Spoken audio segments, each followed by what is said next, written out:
بسم اللہ الرحمن الرحیم۔ معزز سامعین السلام علیکم۔ آج ہم ایسے موضوع پر بات کریں گے کہ جس کا تذکرہ آپ نے بہت مرتبہ سنا ہے۔ اس بات میں کچھ شک نہیں کہ جو اصول نبی اکرم صلی اللہ علیہ وسلم نے اس حدیث میں بیان فرمایا ہے وہ نظام اسلامی کی پختہ بنیادوں میں سے ایک بنیاد ہے۔ اس اصول کے بغیر کوئی معاشرہ ترقی نہیں پا سکتا، اور وہ اصول ہے عدل کرنا۔ معزز سامعین، روحانی اعتبار سے اللہ کے ہاں اپنے اعمال کی بنیاد پر بہت سے لوگ اللہ کے پسندیدہ بندوں میں شامل ہیں۔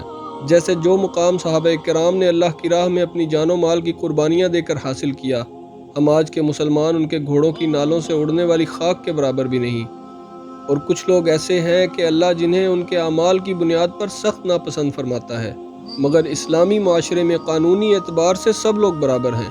جب معاملہ معاشرے میں عدل کا ہوتا ہے تو اللہ کے پاس سارے فرق ختم ہو کر ظالم اور مظلوم کا فرق رہ جاتا ہے۔ وہ حدیث کے جس کا تذکرہ آپ نے بہت مرتبہ سنا ہے، وہ روایت بخاری شریف میں موجود ہے۔ واقعہ کچھ اس طرح سے ہے: مخزومیہ خاتون فاطمہ بنت اسود، جس نے غزوہ فتح کے موقع پر چوری کر لی تھی، اس کے معاملہ نے قریش کو فکر میں ڈال دیا۔ انہوں نے آپس میں مشورہ کیا کہ اس معاملہ پر رسول اللہ صلی اللہ علیہ وسلم سے گفتگو کون کرے۔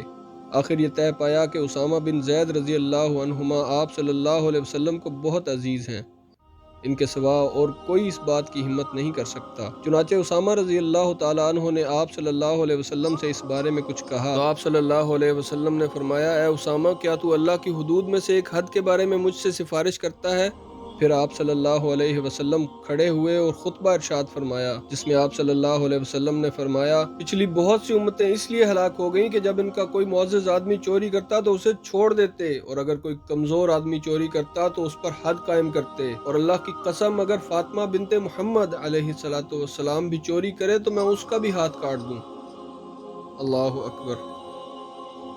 معزز سامعین، اس حدیث مبارکہ سے یہ نتیجہ تو ضرور حاصل ہوتا ہے کہ قرآن کے حکم کے مطابق چوری کرنے والے کو کیا سزا دی جاتی ہے، لیکن اس سے بڑھ کر یہ نتیجہ اخذ ہوتا ہے کہ اسلامی قانون کے نیچے سب ایک جیسے ہیں۔ اللہ تعالیٰ عدل کرنے والا ہے اور عدل کو پسند کرتا ہے۔ کوئی بھی معاشرہ عدل کے بغیر ترقی نہیں پا سکتا، حتیٰ کہ مغرب نے بھی اسلامی اصولوں کو اپنا کر ترقی پائی، لیکن افسوس یہ کہ ہم اسلامی نظام عدل سے بہت دور ہیں۔ ہمیں بحیثیت ایک قوم اس کے بارے میں سوچنا ہوگا، اور ظلم کے خلاف اور مظلوم کے حق میں کھڑے ہونا ہوگا۔ حضرت علی رضی اللہ تعالیٰ عنہ نے یہ فرمایا کہ کفر کا نظام تو چل سکتا ہے لیکن ظلم کا نظام نہیں چل سکتا۔ اللہ تعالیٰ نے قرآن پاک میں صالح علیہ السلام کی اونٹنی پر ہونے والے ظلم کا تذکرہ فرمایا، اور فرمایا کہ انہوں نے اس کی کونچیں کاٹ دیں، جبکہ ظلم کرنے والے چند ایک لوگ ہوں گے لیکن پوری کی پوری قوم کو ہلاک کر دیا گیا۔ اس کی وجہ یہ تھی کہ جو لوگ یہ ظلم دیکھ کر خاموش بیٹھے رہے وہ بھی اس جرم میں برابر کے شریک تھے۔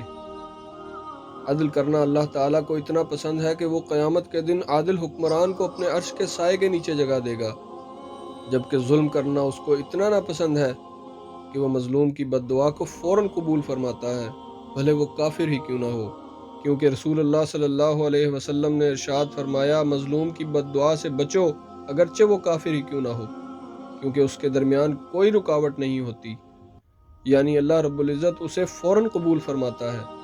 اللہ تعالی ہمارے معاشرے میں پھیلی ہوئی تمام بیماریوں کو ختم فرمائے اور ہمارے ایمان کو اتنا مضبوط بنا دے کہ ہم اسلامی اصولوں کی پاسداری کر سکیں۔ آمین ثم آمین۔